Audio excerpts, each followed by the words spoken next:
Hey, happy Friday and happy Valentine's Day if you are watching this on the 14th. Now, ideally, if schedules had aligned perfectly this week, we would be talking about A Tropical Rebel Gets the Duke by Adriana Herrera, which I clearly have in my hand. However, I didn't have it in my hand release week when I needed to get it read to talk about today because I did the pre-order through Meet Cute Bookshop and their shipment got damaged originally. So thank you very much to Meet Cute Bookshop for not sending me a damaged copy, for being extremely communicative about the whole thing and getting them shipped out pretty speedily, I would say, in wake of that, because I imagine from a book selling perspective that is just a nightmare, especially considering this release had pre-order incentives attached to it. So I am reading that now, and it will be a wonderful companion for me for my Valentine's Day. But that means that for today, I bumped up, as I'm sure you saw, because it will have been on the thumbnail, The Queen's Spade by Sarah Raughley. And I don't want to jinx myself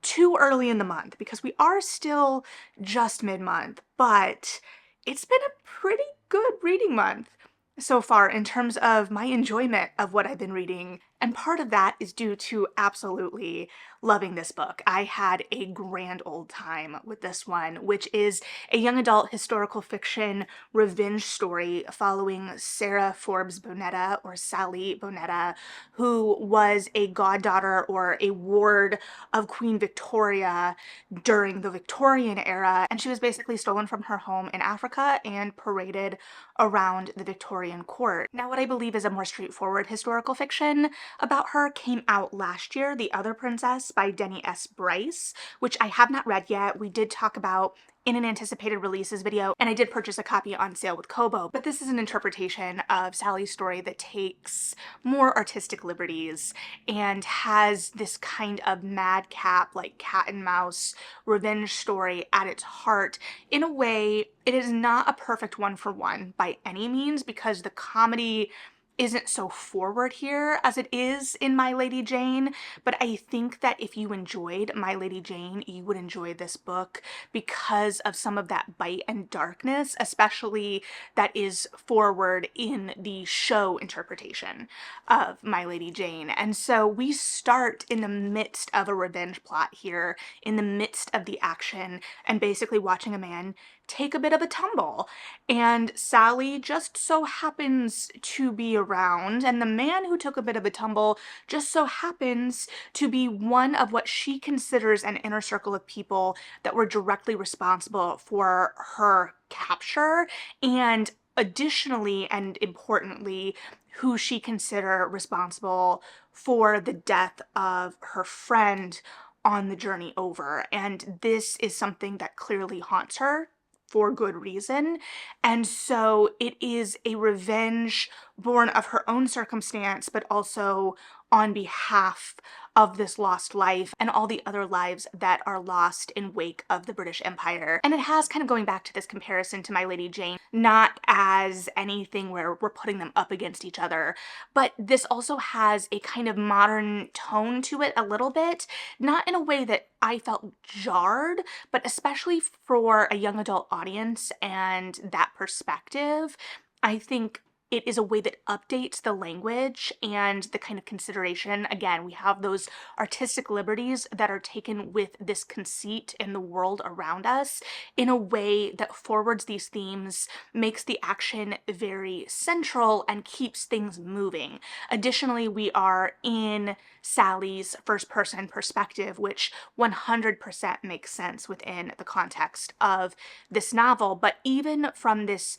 very personal perspective in terms of the narrative, we obviously have some parallels in the kind of thematic explorations from the time and setting of this book that could be kind of transposed onto the modern moment, which I think is one of the really successful ways to explore historical fiction. And, you know, I have said again and again, I don't think as a reader that I approach my historical fiction having to have a why are we telling this story here and now, but this particular book definitely has an answer to that question, which is evident in such quotes as, "But that was the great irony, wasn't it? The truly monstrous never recognized themselves as such," which, you know, could be applied to many, many times and places, and is kind of universally profound for that, combined with lines like, "How dubious the reasons humans found to separate themselves from those they deemed different. It didn't matter that so many similarly struggled to fill their children's stomachs." And clearly I did not take the proper breath for the support to get me through those sentences, but we have as the kind of central exploration here and what Sarah is kind of aiming to root out and expose this parallelism. Parallelism probably isn't proper in this context because we're talking about the fictional and the real, but this kind of false respectability of the upper classes as they engage in vices that they judge others for. And this idea that a certain amount of privilege allows you to kind of get away with anything, which we face as a kind of heightened circumstance in this novel because Sally's endgame is to bring down the queen, essentially. And so we do see her have a good number of interactions with Queen Victoria as well as the rest of the court. And so again, we start in the middle of the action here, essentially. And the way that this novel is constructed and paced is incredibly satisfying. Now, there are a couple of hiccups at the end, but it is such a fun ride and such a strong narrative getting there that I am willing to kind of suspend some of that because I'm having such a good time. And we are heightening just enough that it allows for some of the suspension of some of the plot turns that may feel a little bit more absurd, in the sense that there are moments where Sally's revenge feels incredibly easy for her. However, there is something satisfying and incredibly satisfying in watching the plot play out and watching Sally be the smartest person in the room and know her own worth against a room full of people who are underestimating her. And so, like I mentioned a couple of times and just keep moving away from, we start in the midst of the action. And I think that the instinct would be to kind of chart Sally coming up with this plan, but I don't actually think that that is the most interesting place to start the story. I think that Raughley definitely found the most interesting place to start the story, and she knew how to reveal character through action, which I think is incredibly important and is masterfully done here, especially considering, like I said, we're seeing everything through Sally's point of view. So the nuance of character we are able to get from those around her is really splendid, in contrast, in the sense that, again, we are seeing things through her perspective. So there are some reveals and reversals that come a little later that are dependent on what she is perceiving at the time. Granted, as readers, sometimes we are prompted to kind of start to pick up on things before our character may, even from their point of view. Raughley here sets us up to think we're on some correct trails with some characters in terms of some reservations they may be having or some of their potential motivations, and then is able to kind of twist that on its head a little bit in a way that forces us to think a little deeper about the motivations of these characters in a really satisfying way, particularly from Sarah's inner circle. The people that Sarah is going after are allowed to be a little bit more of a caricature, which I think is important. One, because they are standing in for systems of power. Two, we live in a reality where we have had to accept that a lot of the villains in real life are kind of cartoonish in their behavior in a way that just a decade ago, if we had written those characters that way, would have been called out in reviews and by editors for being unrealistic. And unfortunately, that is not the case. But also, we are watching Sally kind of wreak a path of destruction over the course of this book. And I, as a reader, I can only speak for myself, am firmly on her side the entire time. We do watch her kind of slow down at the end and kind of start to look around her and kind of process what she's been doing, because she's been spurred on over the course of the book by this righteous anger a little bit, but just righteousness generally, I would say. We see the devastating impacts of racism over the course of the book, but because we are so action driven, we are seeing it framed through the context of Sally's revenge and her action, and that allows a little bit of a narrative buffer too. And then as readers, it feels incredibly cathartic when these people kind of meet their fates at Sally's hand.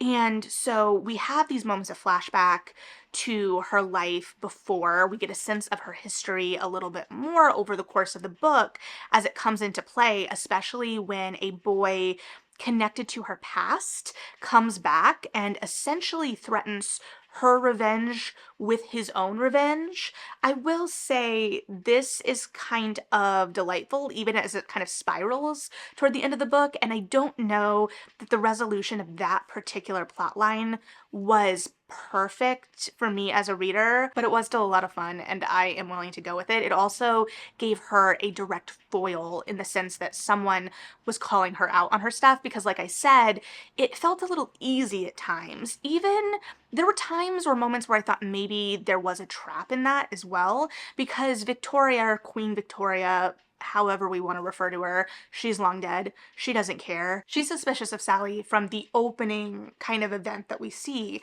because Sally has left essentially this calling card at the scene of the crime, the Queen of Spades. And so I thought that maybe there was going to be a little bit more resistance and we were going to have to watch her kind of overcome the obstacles of her plotting a little bit more over the rest of the book, and we do to some extent, especially toward the end.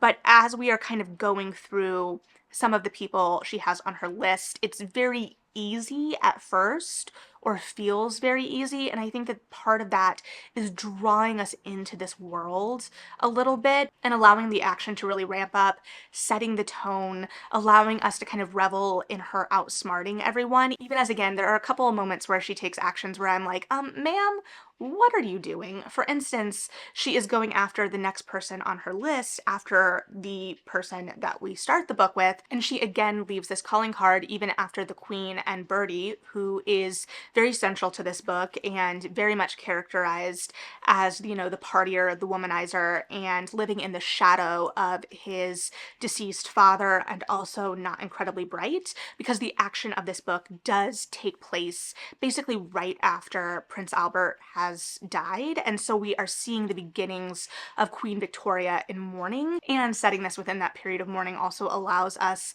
to dip our toes into the rise of spiritualism in England at this time and deliver a more satisfying seance scene than I read in two books where I was expecting it all to be about spiritualism and seances and have some very satisfying seance scenes. So that was an unexpected and delightful surprise and just a little treat amidst everything else. And so she leaves this card and I'm like, what are you doing? And I haven't felt that way to that extent since in What June Her book does one of our heroines taste something she suspects is poison? Like, maybe we don't taste the thing we suspect is poison, combined with maybe we don't leave the calling card we were just suspected of leaving. But she leaves it and it doesn't come back into play until later because we're kind of holding that back for more of the climax of the book. So we introduce this other guy that's kind of come to get his revenge on her for reasons that the book will tell you, to give her someone to go toe-to-toe with, to have some kind of danger within the context of the book and some kind of risk to her goal outside of Queen Victoria, who is kind of the final boss. Now, going along with this idea of starting in the midst of the action and the revelation of character through action in the book, we see Sally as teamed up with a couple of people, particularly in terms of her plot. She is not doing all of this alone, and one of her co-conspirators is a young adult crime lord, Ray, who we meet as the owner of an opium den, which is interesting because there is this moral conflict there, especially when the tension between these two characters is very high. Honestly, there were times where I felt like I was stepping into a Sarah MacLean novel in terms of the world we were stepping into, and this idea of Ray being this kind of crime lord seemed straight out of the Bare Knuckle Bastards at times. However, there was again this moral conundrum, and it's interesting too the kind of romantic tension here, which is very much not the central focus of this book. Again, we really are in a revenge story through and through.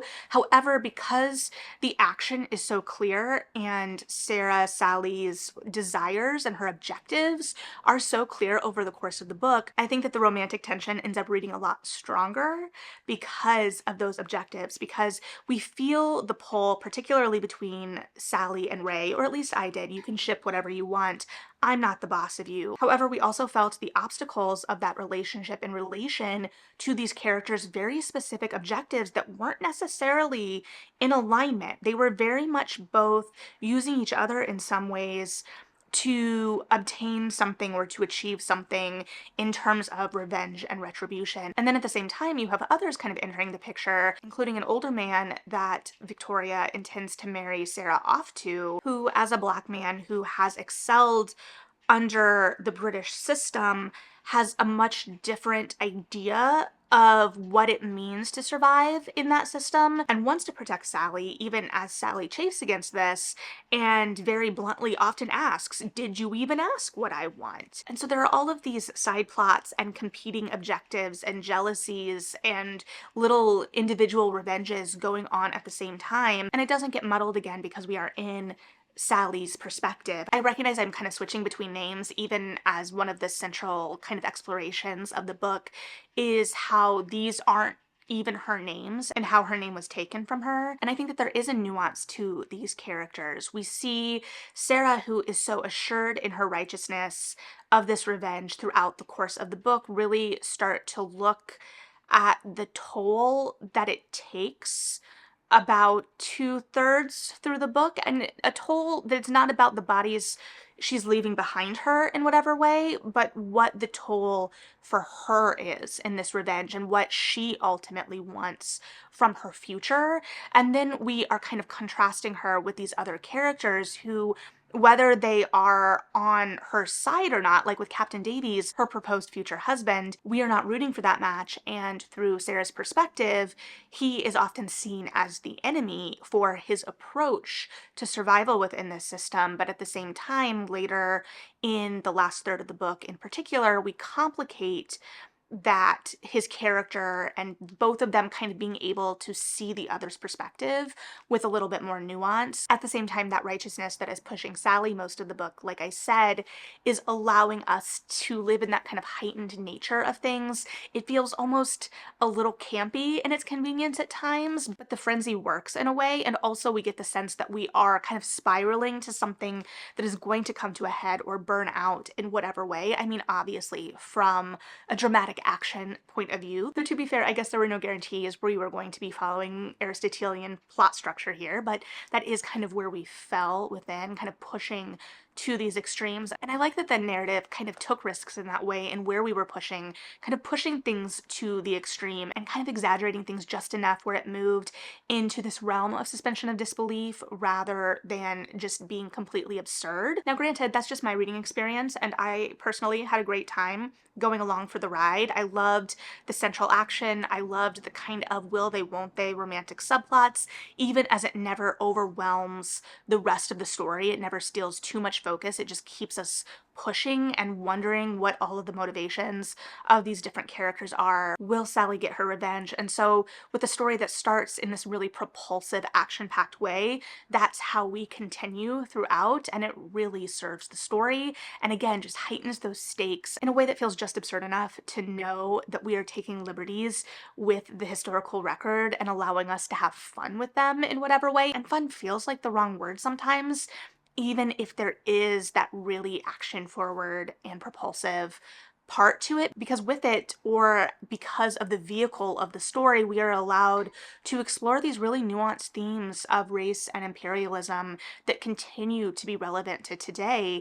And the story and the voice of the story allows us to draw those parallels a lot clearer and in a way that I think will be clear to audiences today. Now, as a separate note from the book itself, which again, I think was really masterful in terms of its structure, I think it was very intentional. I think its action was handled very well. I think the pacing kept up very well. Again, there was a little bit of mushiness in the last third, but I was so invested by then. I was along for the ride and I was just having a grand old time, which is why it was particularly offensive when there were moments in the book where there were some blaring copy edit mistakes. And again, we last had this conversation, ironically enough, with An Island Princess Starts a Scandal by Adriana Herrera. I understand that publishing professionals are incredibly overworked and underpaid, but for a book that was this strong, had this much intentionality evident in its structure, its characterization, everything I talked about going for it, the way that we would have tension built really masterfully into specific moments, which is not an easy feat. To have that potentially undercut at any moment by like duplicate words or misused words, like things that were clearly just the wrong word was either autocorrected or used or whatever, it just wasn't caught. I'm not even talking about being a stickler for commas here, right? I'm talking about things that jarred me a little more actively out of the reading experience and the world. And again, this is not a comment on the book, which you should absolutely read, but it's just really, really frustrating in books like this and books like An Island Princess Start a Scandal, where there is clearly so much heart and talent and craft in the story for it to be kind of jarred by these mistakes, which should be caught by a publisher. And if it was like once or even twice, I might not say anything, but it feels disrespectful. However, the book itself was an utter delight. I had a grand old time. If you read it, I would be very interested to hear your thoughts. If you haven't read it, I would highly encourage you to pick it up. But as always, thank you for hanging out and listening to my thoughts. Hopefully we kind of landed on something somewhat cohesive tonight, but like and subscribe if you feel like it. Read something good. Have a happy Valentine's Day, again, if it's Valentine's Day for you. And yeah, bye.